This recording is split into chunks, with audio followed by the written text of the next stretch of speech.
My body jiggles. It's old. My bones are brittle, for sure. Makes me want to tinkle. My pants, walking with assistance. This is no resistance. I was 5 feet too, but I compacted.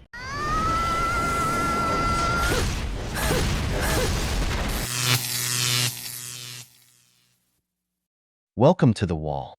In today's video, we will explore the stages women go through in their lives, from loneliness in their 30s to the wall of lamentations in their 50s. We will also dive into the story of a man who dates the mother of the year, who brings her newborn baby to a date and expects him to babysit while she picks up another child from a friend's house. It's a truly outrageous story. We want to invite you to smash that like button and help us reach 100,000 subscribers before the end of the year so we can earn our first plaque. That's the only support we ask of you, man. Add your grain of sand to the movement and leave your experience in the comments for any man who might need it. Without further ado, let's get started. Is a man less of a man if he can't change a flat tire? Yes, absolutely. Yeah. Is a woman less of a woman if she can't cook a meal from scratch? We're biased. We're women. No, that's not a good answer. Do you believe we're in a transitional phase between women being old-fashioned and being independent? Yes, we're already there. If so, what are we transitioning to? Feminism. I hope we're transitioning to women and men being equal. We're transitioning into a lot of women being cat ladies. Do you think a woman would be welcomed at a woman's march if she's pro-life or has traditional values? Nope. So do feminists really care Not about all nowadays. women or just the women who agree with them? Feminists do not care about women. So is it really about women's choice? No, because it's not allowing each individual woman to decide for herself. It's not respecting each individual woman. It's conforming to a propaganda. Notice something. Women always expect a man to be a man and to always handle the tasks that a man is supposed to know because she expects that if she has a problem, her man will solve it. That's why I say feminism is a fallacy, unrealistic, and only aims to tell women that they deserve something just for existing. She expects you, as a man, to handle the tasks that men have always done, but it bothers her if a man expects her to do the tasks that women have always done, like cooking. She feels disappointed when her man can't even change a tire, but she would call you misogynistic or sexist if you got upset because she doesn't even know how to make a sandwich. The last woman is right. This movement has only become cheap propaganda pushed by big companies to get more women to abandon having a family in favor of becoming just another worker. You know what's worse? It's being sold as false empowerment, telling her that depending on her man is wrong and that being alone and independent with a cat is the way to go. But just look at how it ends. Sometimes this is what my life looks like. Sitting on my bedroom floor crying, trying to build a bed frame by myself.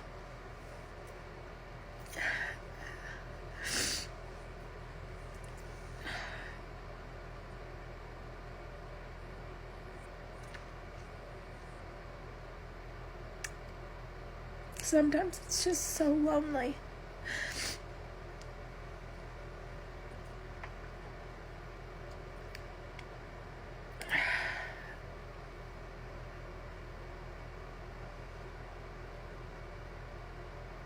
Oh my God! Brothers, the wall doesn't forgive. This is an average woman, but I'm sure her standards are far from average. She prefers to be alone rather than have company because I guarantee she's met men in her life. But she only wants a winner or one from the top 10%. That's why she suffers. It would be so easy for her to take the initiative, approach a man she finds attractive. I bet 3 out of 5 times it would work, but she's afraid of rejection. She prefers to stay on a dating app, swiping left until she finds the man with the perfect physique. You know, the 666 of the apocalypse. A man 6 feet tall, with 6-pack abs, and earning 6 figures, the complete package. But her beauty isn't enough. Woman, learn to bet on a man's potential, or you'll end up like the next woman at the wall. I spent years abandoning myself and rejecting myself. And how did that look? I was getting my eggs frozen and I needed a ride home because they were going to be putting me under and they were like, you can't drive and don't get an Uber.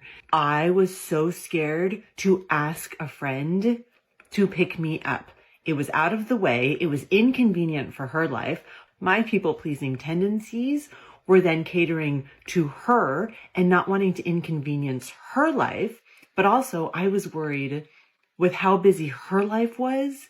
I didn't want to put her in an uncomfortable situation of having to say no to me. I was worried that she'd feel obligated to say yes.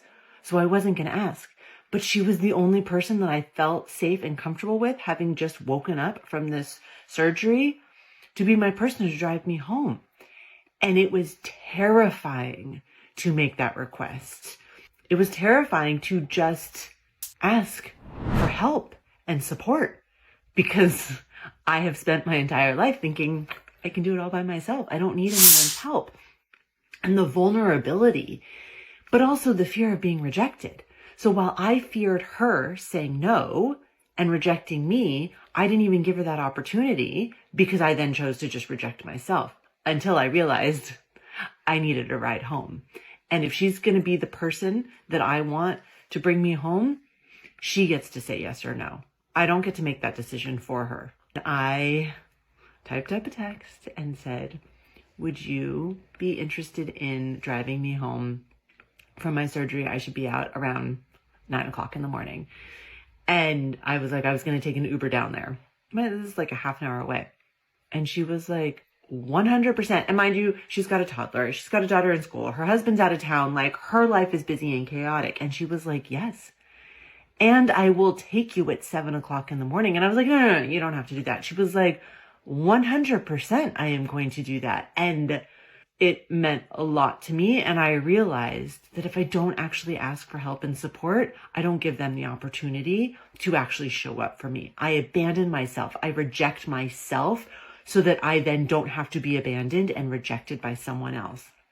And it's been a long journey of trusting and putting myself out there and actually seeing that people do want to show up for me. My name is Joey. I am a life coach, and I love supporting people in allowing others to show up for them, to show you that you are supported and that you're loved, and people actually want to be there for you. If any of this resonates with you, if you have questions about freezing your eggs, if anything, I am an open book. This is a perfect example of how the wall doesn't forgive. Here we have a woman who looks like she's over 50, needing to ask a married woman for help with a medical emergency. And she's a life coach. You can't make this stuff up. But what can you possibly teach me when your life is a mess? This is where being strong and independent, not needing any man, leads you. These are the women who spend their whole lives chasing a career path, leaving behind good men because they're considered average, always wanting the winner. Now, at 50, she's freezing her eggs because she never found him. I'm not mocking this. It's simply sad. It's what many don't realize, especially after 30, when everyone is settling down and you're alone. There won't be people around for you. This married woman helped her now, but if she faces 3 or more emergencies, I guarantee she'll say no because it's not her problem. In this country, no one carries anyone else's burden. In those moments, you think, I should have had a child. I should have lowered my standards. I should have bet on a man's potential. I bet her life would be different. But check out the next story. It's too good to miss. The strangest date I ever went on, buckle in, this is a story, came from Tinder. Of course it did, because a fucking dumpster fire. So I meet this girl, right? We start texting, and we start talking. I usually talk for a little bit, get the vibe going a little bit. Anyway, she lives up in Park City. I live down in Salt Lake in the Valley. It's like a 35-minute drive up Parley's Canyon to Park City. I get to her house. First of all, she gave me the wrong address. So I'm like driving around. I call her. I'm like, hey, I can't find your place. She's like, oh, I gave you the wrong address. I'm sorry. Like it was like on purpose or some shit. Like, what the fuck?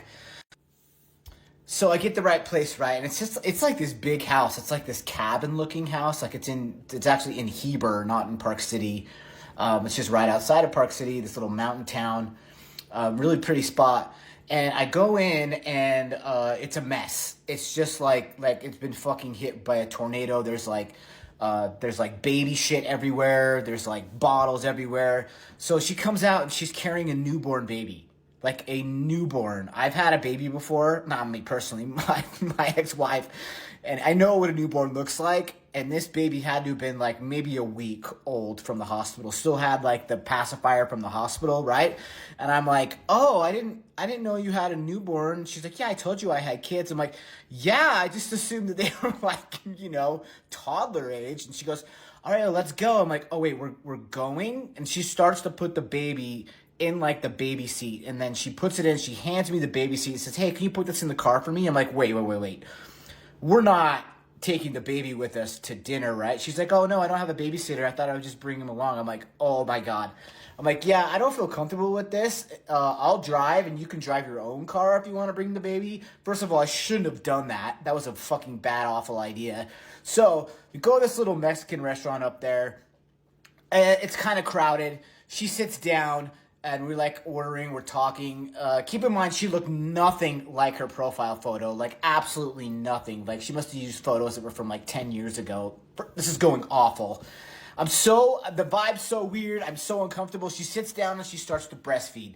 Like takes out her boob, starts to breastfeed. Now look, I'm all about like free the nipple. Like if you want to breastfeed anywhere, I don't care. That doesn't bother me, right? But it was just, the timing of it all was a little awkward. So she starts to breastfeed. Then she gets a phone call on her phone. She answers it and she goes, oh, okay. Yeah. I'll be right there. And she hangs up and she goes, hey, I gotta go pick up my other kids at the friend's house. Would you mind watching the baby for me? You're fucking kidding me, right? I got up, I left, and said, Fuck up, you crazy bitch whore! Then they say that a single mother does everything for her baby. This woman is a disaster, literally. I think one of two things happened here. Either she was married and made an emotional decision to leave the baby's father when the child was just days old. The stupid decisions women make out of emotion. And since money is tight, she quickly started looking for a beta provider rather than going back to the baby's father, probably out of pride. Or, the second possibility, which I don't rule out given the situation, is that the baby is the daughter of a Chad, a man who brings nothing to the table but his seed. He got her pregnant, as they usually do, and then disappeared from the equation. Now, she's looking for a replacement, a beta provider to take over, considering how she leaves her baby with a stranger, which makes this very likely. This shows the instability of this woman. She doesn't know this man, doesn't know what he's like, yet she leaves her baby with him. What is this woman thinking? Luckily, this man is someone responsible, and he clearly got out of a terrible situation. Otherwise, he could have been dragged into a problem, accused of kidnapping or abusing the baby. These are the risks a man faces when dating women on apps. What you see in the picture is one thing, but what shows up in real life is something else entirely. If you get asked on a date and you set up a day and it's next week or whatever, do you then go the week talking to them, or do you just go about your business, go about your day, go about your week, and then you meet at the date and then that's when you talk? I'm really confused. What's the procedure? If someone asks you on a date, do you then talk to them all week? If you're not used to if you're not friends and you don't talk often anyway, do you then message them throughout the week, how are you, small talk, until the date comes? Or do you just live your life, they live theirs, the date happens, and then that's when you be talking? Because I thought it's you mind your business, wait till your date comes, and then that's when you connect and you talk and da-da-dee-da. Am I supposed to be doing small talk in between? But we're not friends, so why are we small talking? And then if we talk now, then we won't have things to talk about then. So what's the right thing to do? Remember that attention is a man's power over a woman. A woman will do anything for the attention of her man. If you invite a woman on a date and it's scheduled, but before the date you spend all your time giving her attention and sharing everything about yourself, she will quickly lose interest because you are an open book. Remember, women like a mysterious man. They enjoy putting in the effort to win your attention and time. If you give yourself away too easily, it doesn't make her put in any effort. You need to make a woman invest her time in you. The more time she invests, the more she'll fall for you. What a woman hates most is wasting her time. That's why men are always advised that absence, scarcity, and unpredictability are your best allies. You have to make her doubt whether you're interested or not. You know, make her feel a roller coaster of emotions, so that by the time the date arrives, she's fully interested in getting to know the man in front of her. Remember, the most valuable product isn't the one that's most abundant. It's the one that's rare. In this case, you are the prize. Don't forget it. We've reached the end of the video, but before we go, the questions are for you. What do you think of this mother who is single with a newborn baby? Have you ever seen a strong, independent woman reach 50 alone? How does life treat them? If you enjoyed the video, make sure to give it a thumbs up, subscribe to the channel, and hit the notification bell. Your support means the world to us and motivates us to create more content. Stay tuned for the next exciting video from the wall.